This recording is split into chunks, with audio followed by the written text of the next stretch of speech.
Well, look who I ran into. Really no introduction needed, but if you don't know who this guy is, Lou Santiago of... So, Spike TV, Yep. which was Muscle Car. Right. And then Ultimate Car Build-Off, which was Discovery. And then Car Fix, which was Motor Trend. And in between there, God, probably 100 different interviews. I mean, like, just, you know, a bunch of other stuff. Right. So, yeah. Well, and I want to get to where you're at now, but let's go back a little bit. So you're from New York, you said? Yeah, we started out in the South Bronx, then we moved out to Hempstead, Long Island. I bailed when I was 17, went in the Navy.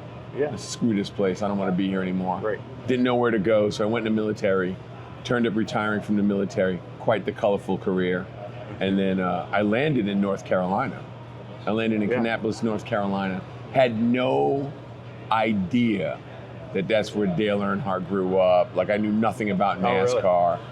I remember when on Wide World of Sports when they called it stock car racing, not NASCAR. Right. Yeah, those were the good old days. Yeah, so I knew nothing about where I moved into. Well, how'd you end up there, of all places? So, my sister-in-law lived in Harrisburg, which is the next county over where the Speedway is. And we came down from, I was stationed in Norfolk at the time.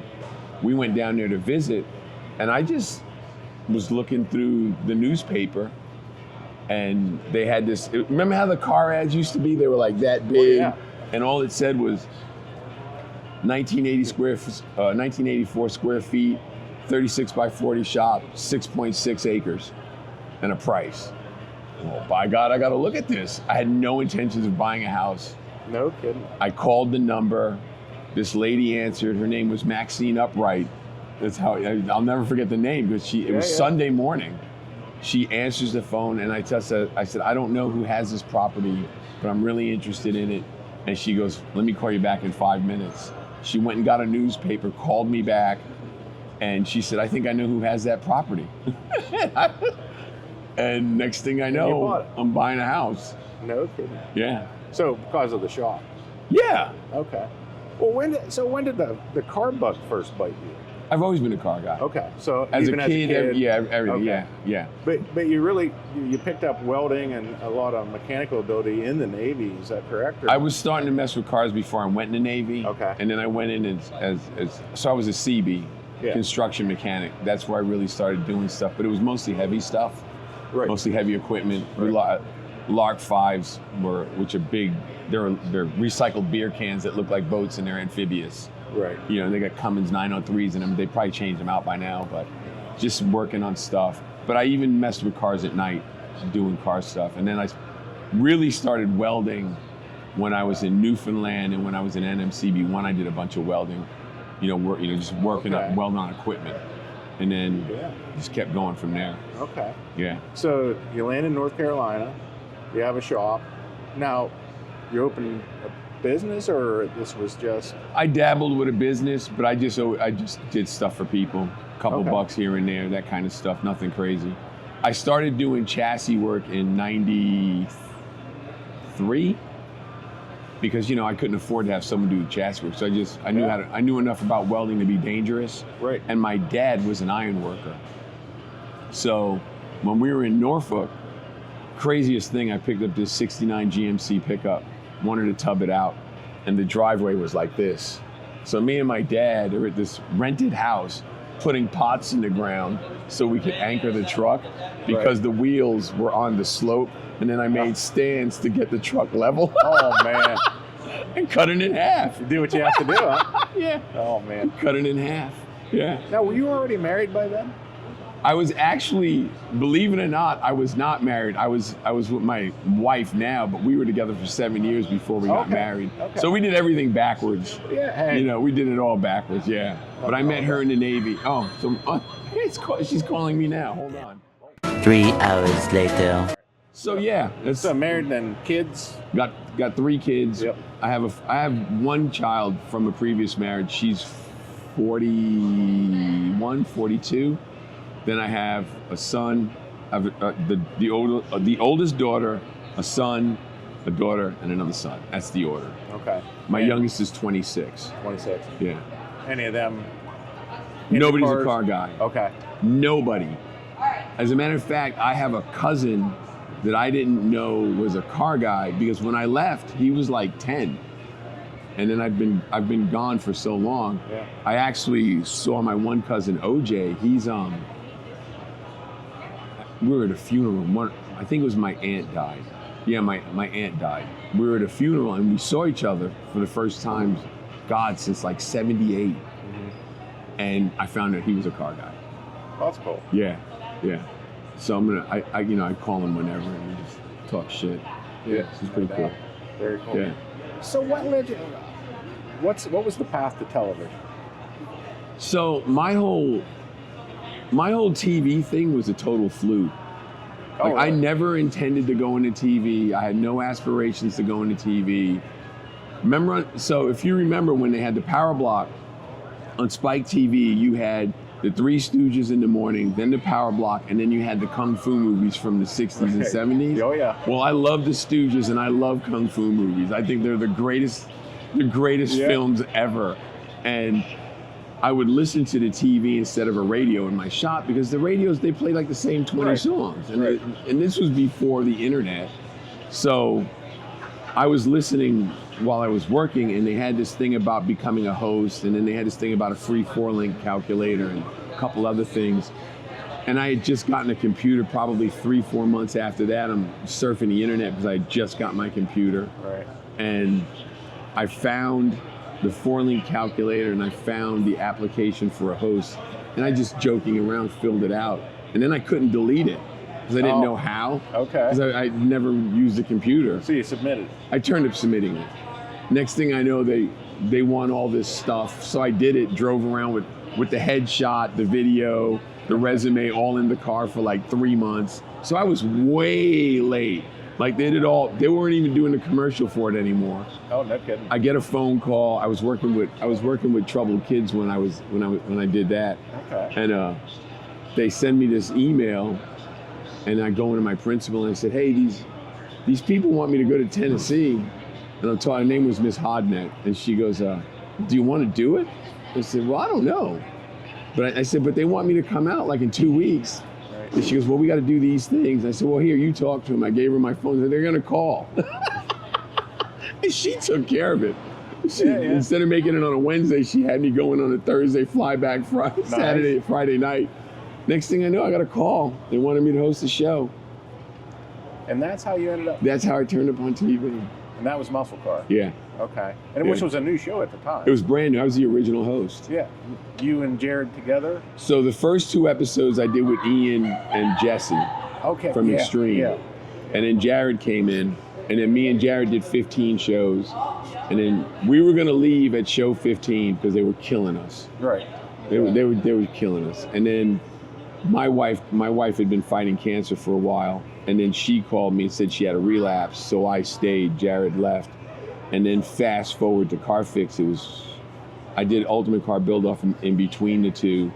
And then it was probably 3-4 years after Muscle Car. Okay, I was going to ask. I got a phone call from Brenton Productions, and they asked me if they talked to me about doing Car Fix. Right. And then me and Jared got back together. And what happened was, I told Jared in the beginning, we made a deal. When he's ready to leave, we're leaving together. Yep. We're not going through this again. Because I like Jared. We are friends. People don't realize that. You know, I mean, a lot of people don't. Yeah, I've had a few conversations with Jared actually about all this. Yeah. And all the evolution of television, and some of the things you guys went through, and you made the decision together to make your exit. We made the decision together to leave Muscle Car. Yeah. It's just my wife had a relapse, and I needed, at the time, I had to stay because of the job, or else we would have left then. And it really bothered me that we didn't go together. But I had a conversation during Car Fix, like 2 seasons before we left, with a couple of the other hosts, and they couldn't believe, like it was totally foreign to them when I told them about our deal. Mm-hmm. And they're like, how would you do that? Why would you just leave because he wants to leave? Because I gave him my word. Yeah. I try to be an honorable guy. Everybody makes mistakes. I understand that, but I try to do my best to do what I say. And and like everybody else, you fail, but you still got to figure it out when you fail. So that's what we did. you know, and when he said it's time to go, we left. What ultimately was it that led to that departure? So it was we were going into season 10, and I was on my back because I hurt my back. I was in bed. Jared called me from SEMA, and he was pissed. Like he was ready to jump off the ledge. And the owner of the company said that we did such a great job. We made all this money, best year ever, blah, blah, blah. Thanked everybody by name but me and Jared. And he called me up and he was livid. And he was the one who told me that. And I was like, what do you want to do? And he said, fuck these people, we're done. And then right after that, we got contracts and they wanted to pay us $3,900 an episode. And it was like, no. Because they keep telling you, well, you know, if you take a break now, take the hit now, we'll give you more money, we'll give you more money. More money never came. Yeah. You know? Typical. And then they want to rule your life. It was the whole, no YouTube. If you do an appearance, we need to know about it. They wanted all this stuff. Oh, so they own you at that point. Yeah, and I'm like, no. And we actually talked about if they pay us, we would stay. Sure. We actually had the conversation, but I send an email in and I say, hey, look, you want all this stuff, make it $8,000 an episode and we'll stay. And I got back a reply, take it or leave it. So my reply was bye. Yeah. I mean, I didn't drink the Kool-Aid to be in TV. Right. My ego doesn't need it. Yeah. So you leave. Yeah. What happened next? So we left. I blew my back out. Like I just had my back fused 2.5 years ago. Yeah. So I was in bed at that time. I got my back fused. Everything's great. And I decided that I'm gonna get in my shop and just do what I do. Immediately after we left, before I really got hurt, I did some YouTube videos, and I decided, I was like, I'll just do that because I can teach. And then I turned to, getting my back done. So I haven't done any of that for 2.5, 3 years. Because I was in bed for 19 months. In bed for 19 months?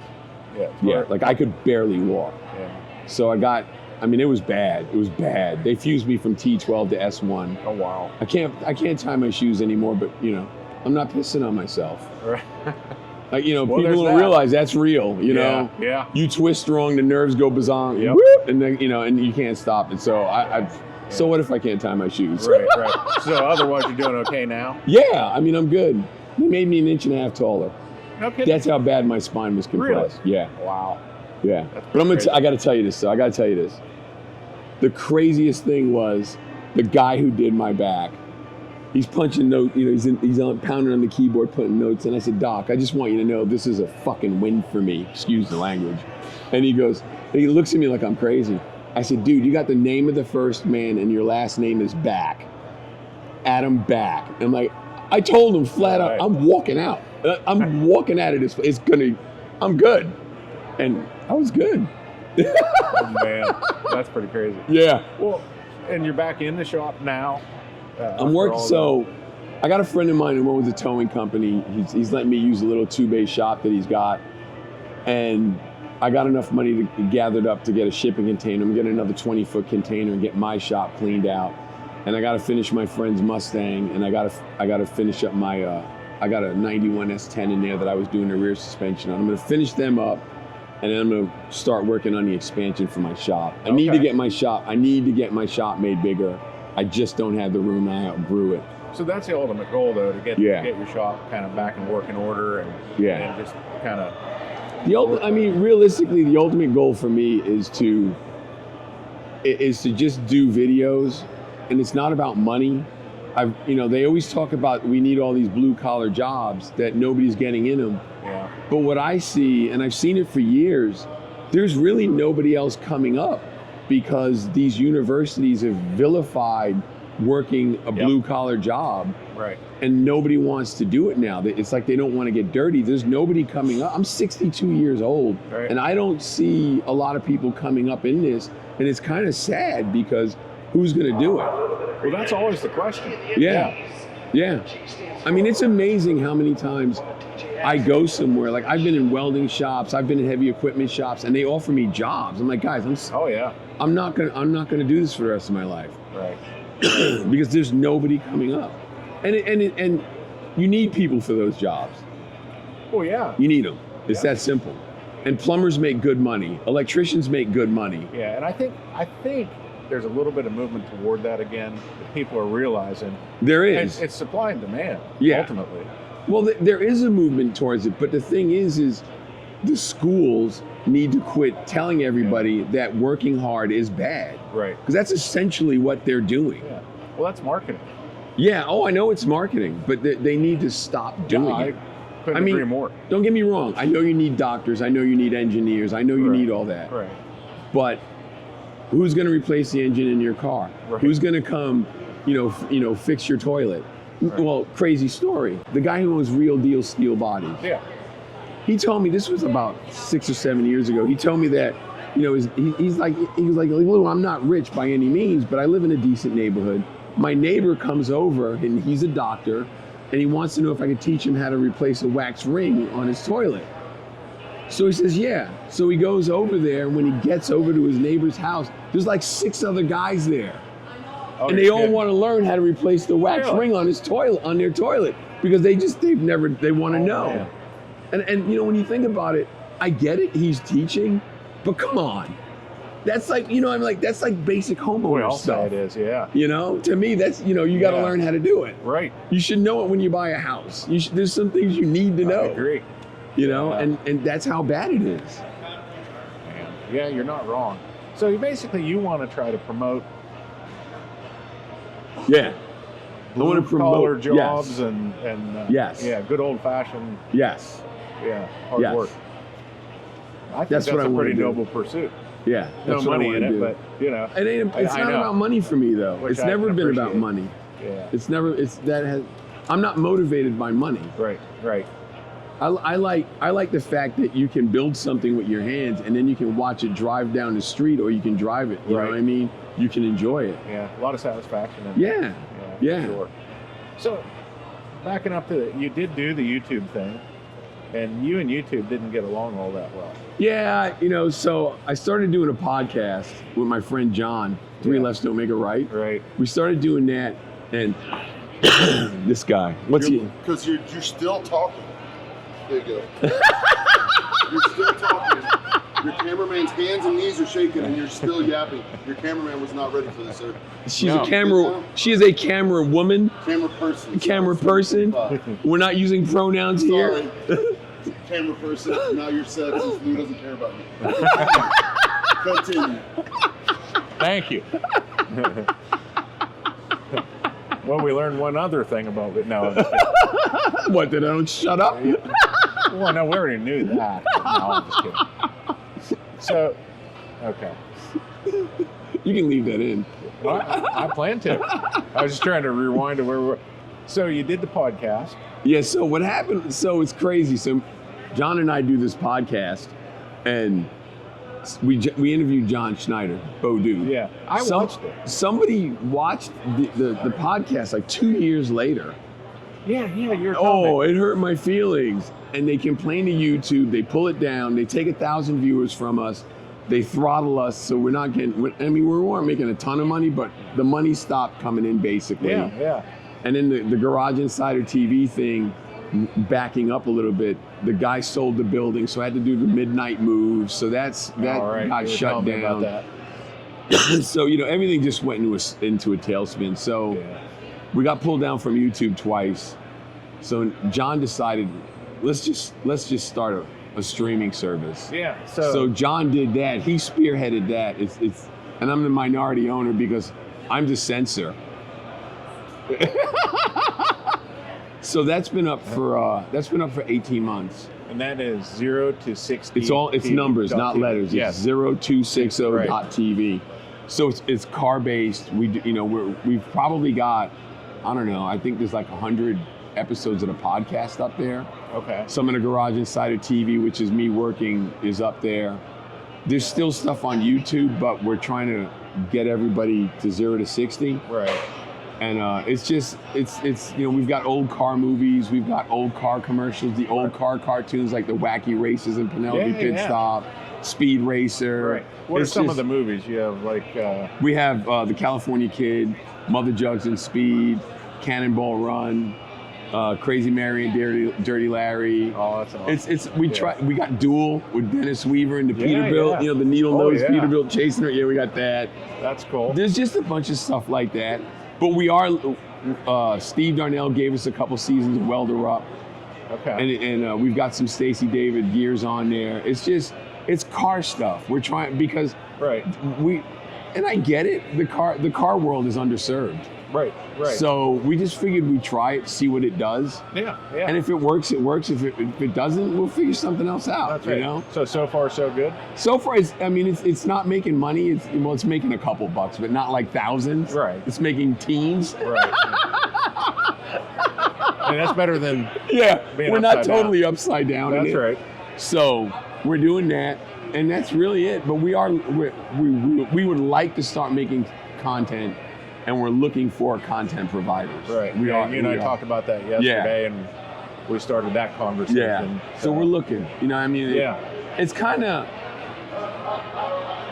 like passive. We're not out just going, hey, everybody, come here. Right. It's what it's come down to is if you've got good content, we want to talk to you. Right. We're trying not to put up garbage. Right. Like, we don't care if you blow up an engine every week on YouTube. That's not the point of it. Yeah. You know what I mean? Right. That's not what we want. We want people who are going to show stuff and make good content. Yeah. So you want some shows, podcasts. You know, that's what we're looking for. Okay. Yeah. Very cool. So what's the grand vision for 0 to 60? The grand vision is to make it a place where car guys want to go. The whole thing, you know, like even with the podcast, the whole thing is we want to treat it like guys in a garage having a conversation. You're hanging out with your friends. Right. You know, because we're willing to listen. And, you know, the bottom line is, I'm the censor. You really got to screw up bad to talk to me. Yeah. I mean, it's got to be, you really got to, yeah. Well, that goes back to that conversation we had about the concern that any little thing can get you booted right off of any social media platform, or YouTube or whatever, and you've experienced it. And there's no recourse.